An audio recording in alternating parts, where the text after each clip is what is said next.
Hey there, welcome back to Life with Terica, where we dive into all things self-care, productivity, personal growth, and all things lifestyle. If you're thinking about starting a YouTube channel, or if you already have a channel and you're just tired of being stagnant, tired of not getting any views, then you have come to the right place. Starting a channel can be very, very overwhelming. Trust me, I have been there, and I still continue to go through things where, I'm just like, frustrated, or I'm not achieving the things that I want to achieve. So I get it. It can be very, very, very stressful. But don't worry, because today I'm going to share with you 7 things that I wish I had known before starting my YouTube journey. So grab your favorite drink, get comfortable, get in your, cozy era, grab a pen and a paper, because I'm about to save you a lot of time and a lot of headache. All right, y'all. So the first thing I've learned is that SEO is your best friend, okay? When I first started this YouTube channel, I honestly thought that I was just going to come over here and upload any and everything that I wanted. And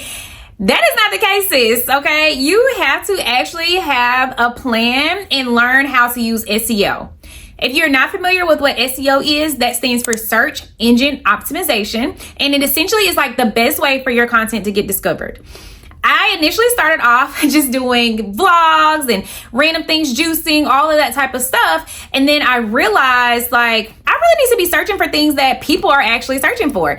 Those are the videos that I need to be making content of. So you have to do a lot of keyword research. I use special tools like TubeBuddy, if you guys have ever heard of it. And I also use VidIQ to help me with my optimization. So again, breaking down what exactly SEO is, it's essentially a way for YouTube to show your video to the right people, okay? And honestly, keywords are gonna be your best friend. So let's take this title, for example, 5 productivity hacks for moms. I actually did a video on that. I did productivity hacks for moms, or for the busy mom. You can actually check that video out here. But what I did with that was I put in by TubeBuddy, the keyword research, I put in those specific keywords. And I also use something called Google Trends. I can actually see if it has a good search level, like if people are actually searching for that, and also if it would be good for my channel. And then you can also look at trends over time. You can also see whether this particular keyword, was something that lasted for a little bit, or if it was like a one and done kind of thing. So that is very important. Once you figure out your keywords, then you want to put them everywhere. You want to include it in your title. You want to include it in your description. You want to include it verbally when you are talking. And that is how YouTube knows who to push your content out to. And it knows exactly what your content is about. And then another tip is that you want to take advantage of the playlist. So group your keywords into a playlist and title that playlist into a particular keyword. That way, when people find your page, then they have all of these particular videos that they can just binge, and that also helps you, helps your page, and helps increase your watch hours. So if you are not taking advantage of TubeBuddy or VidIQ, then sis, what are you doing? What are you doing? Let's get on it now, okay? You have to use SEO. So let's get on it now so that we can give our content the best chance at getting discovered by other people. All right, y'all. So the next thing I wish I knew before starting a YouTube journey, music, okay? Music is actually more difficult to find for me than what I realized. You cannot use any copyrighted music if you are wanting, well, first of all, you don't need to use it in general, okay? Because then that just shows other people that you are taking their stuff without permission, or using their stuff without permission. You're not giving credit to that person. But you definitely don't want to use it if you're trying to monetize your YouTube channel, because if you have any copyrighted music, your particular video, you're going to get a strike, possibly, or you will not be able to monetize whatever particular video has the copyright strike on it. So what's the solution here? The solution is using royalty-free music. YouTube has its own library, which is a great place to start if you don't know where to start. You can also use platforms like Epidemic Sound. Some people use SoundCloud, but that can be very tricky, so be very careful with that. And then there are also some channels on YouTube that do provide non-copyrighted music, but also be careful with that too, because sometimes those come back as copyrighted music. So you just have to be very careful. Honestly, to be safe, you can use YouTube audio library and use something like Epidemic Sound. Now that is a paid service, so you just also have to keep that in mind, that you might have to invest a little bit in Epidemic Sound or Soundstripe or something like that in order to make sure that your content is protected. And then also another hack with that is, if you have the time, go ahead and create you a playlist, okay? If you are sitting down watching TV, watching a movie or something like that, create you a go-to playlist. So this will be all of the music that you have researched and looked up and you know for a fact is not copyrighted. Then you can just know, you can have different tunes that you can use for your videos, and that will save you time in the long run. And I know some people want to kind of switch it up, but if you have the time, just create that playlist so that it'll save you time in the future.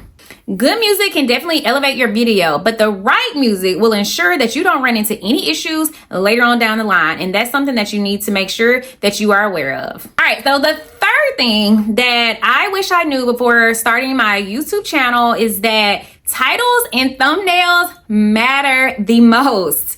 It is not your content. It is not your music. It is the title and or the thumbnail. Because if you can't get somebody to initially click, then nobody's going to end up watching your video. So, and this is something that I am honestly still working on. I am still trying to figure out what makes the best title, what is going to be the best thumbnail for somebody to be interested in. But just know, like, your title is like a newspaper headline, right? It should provide some type of curiosity to that person. So it makes them interested in what you are about to say. So you get them with that title, you hook them in, and then they're also looking at the visual that you're providing, whatever facial you're making, whether that's a sad face, an excited face, a happy face, you know, some type of face, but those things are going to actually hook them in and make them actually click on your video to sit down and watch it. I would say just be careful not to have many clickbait type titles, because I feel like then you wouldn't be trusted as a person or as a content creator, because then people are going to know, you know, oh, this person is saying this, but they don't mean that. It's kind of like The Boy Who Cried Wolf, right? So just be careful. You don't want to have too many like clickbaity type titles, because that I feel like would not be a good strategy for you in the long run. With the thumbnail, I know that at least TubeBuddy says that you want images that have nice contrast, images that have different colors on there that pop. I also have read and researched, and something said that you want short words on your thumbnail. So one thing that I read, I can't remember where I read it, but they suggested like no more than 5 words on a thumbnail. So I don't know that I've actually put that into practice, but you may want to give that a try and see if you notice a difference at all. What I have had to start doing, just making sure that I either take some thumbnail photos before filming, but I definitely make sure that I take them after filming so that I have some options to choose from.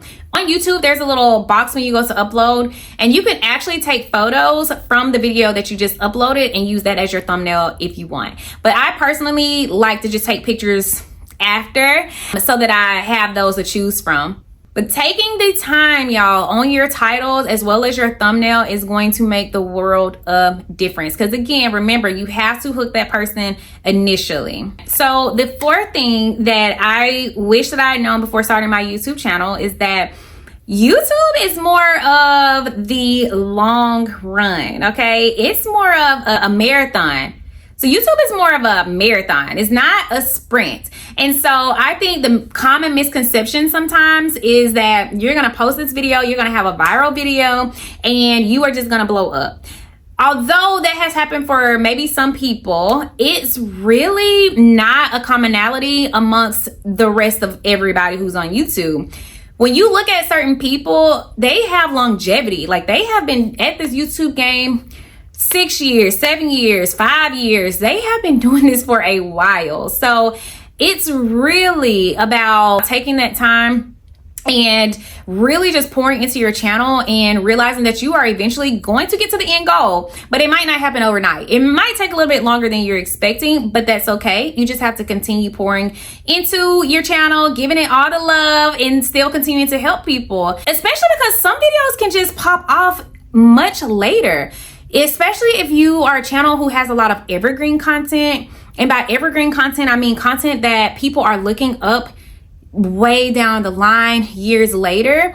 That is continuing to be searched. It might be a famous recipe, or it might be some special DIY project. People might be searching for that same particular thing years down the road, and your video might blow up because, you know, several people are watching that. But again, it could take some time.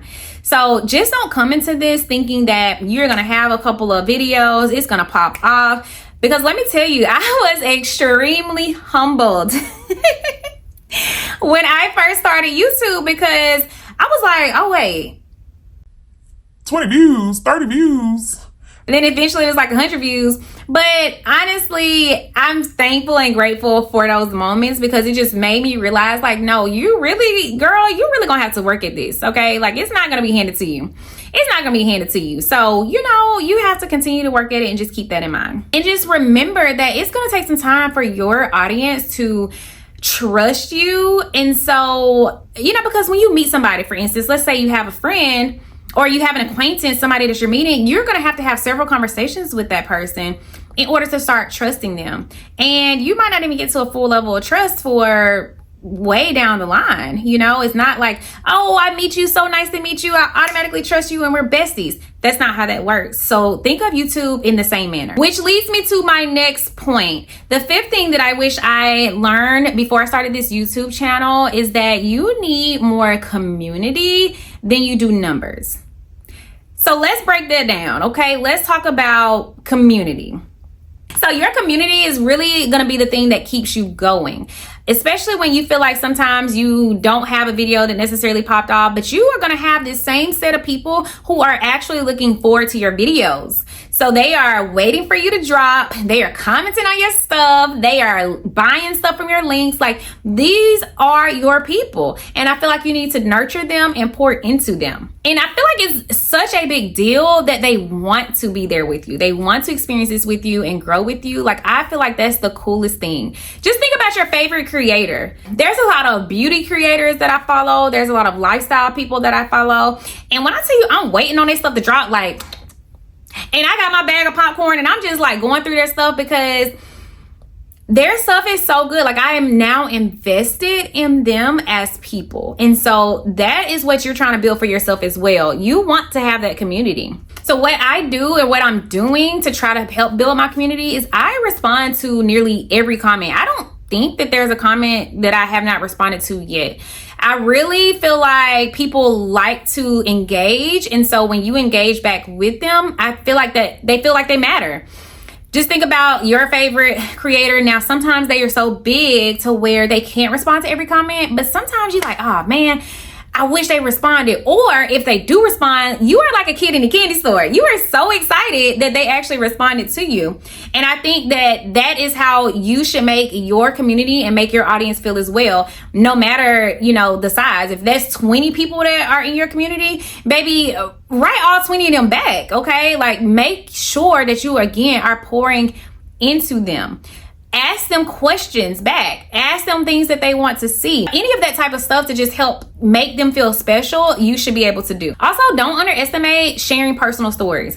So on some of my videos, there are people who are like, oh my goodness, I feel the same way. Like, I can't believe you're going through that too, or you had this happen too. Or they're like, oh my goodness, thank you so much for this video. People like to feel connected. And I think sometimes that can get lost, especially with short form content. Like, people don't always get to see the full you. And with long form content, like for YouTube, they can connect with you on a much deeper level. And that helps to build relationships, which ultimately help continue to build your community. All right, so the sixth thing that I wish I had known prior to starting my YouTube channel is that equipment isn't everything. Now, let me tell you, when I first started, of course, probably like you too, you thought that you had to have the fanciest equipment to get started. You thought you had to have the fanciest camera, the best lighting, which I feel like these things do matter because you should want quality content, but I'm here to tell you that that doesn't necessarily always matter. I have started this channel literally on my phone. The first video that I had to actually blow up and get several thousands of views was filmed on my phone. And it is still getting attention to this day. So that goes to show you that it doesn't always matter what you're filming with. Now, I do have a camera now, because when I hit, you know, my particular goal of having 1,000 subscribers, that was my treat to myself. I was going to get another, you know, DSLR to actually use, because my phone, it just has storage issues like most people do. And these videos that I do are long. So I really wanted to just invest in a camera so that I didn't have to continue, you know, using up the storage on my phone essentially. But you don't have to have all of that to get started. Your audience is going to care more about you and what you're having to say than what it is that you're filming with. Now, if you are wanting to upgrade your camera, I would suggest that you start with maybe getting a microphone, because the audio matters a lot when you are having or creating these videos. When people are watching, they want to be able to hear you clearly. So maybe you can start with the microphone upgrade, and then you can progress to a camera. But don't go and buy all of this stuff at one time. Like, just slowly start to build your collection as you go on, okay? And don't forget that you actually have to learn how to use all of this stuff versus just buying it, because I have a whole nother camera that I bought years ago, still don't know how to work it, okay? So make sure that you invest the time to actually learn how to use your equipment if you're gonna go buy it, so that you're not wasting your money. So that leads me to my next point. The seventh thing that I wish I had known prior to starting my YouTube channel is editing is key. Editing is something that can definitely be intimidating at first. I know for me it was. People were talking about Final Cut Pro and iMovie, DaVinci Resolve and CapCut and all of these different things. And honestly, like, I started to get overwhelmed. I thought that, you know, I had to have all of these fancy edits on my YouTube videos. And I found that that is not the case. What I have found to be very, very helpful is making sure that in the first 30 seconds that your video is very interesting. So I try to have some type of movement, different angle, or some text on the screen, some type of noise or sound, something to gather the audience's attention so that they can continue watching the rest of the video. Because if I lose that person in the first 30 seconds, then they're not going to make it to the end of the video, and that's really not helping you at all. I do try to cut out as many of the awkward moments as I can. So all of the I don't cut out all of them, but most of them I try to cut out the the ahs, just the awkward silence, to help keep my video interesting, because again, you don't want to lose your audience for that. And I try to also add some type of background music, especially for just the sit down talking videos, just to make it feel a little bit more cozy, warm, those types of things. So for YouTube, my YouTube videos, I personally just have chosen to use CapCut. I feel like CapCut is very simple and easy to use. It's very user friendly. So if you are new, you're trying to grow your YouTube channel, then definitely check out CapCut. It's very, very user friendly. So now they have made a lot of the stuff pro version, which means it's the paid version, but there are still some good features on there that are free as well. So those are pretty much the things that I wish I had known prior to starting my YouTube channel. Obviously, I learned these things the hard way so that you didn't have to. And I really hope that these tips help you grow or even start your YouTube channel. If you like this video, please subscribe, comment down below. Let me know what you thought about the tips that I have provided and the things that I wish I have known. And let me know if you agree. Also, if you want like a part 2, drop that in the comments as well. Thank you guys so much for tuning in, and I will see you in the next video. Bye.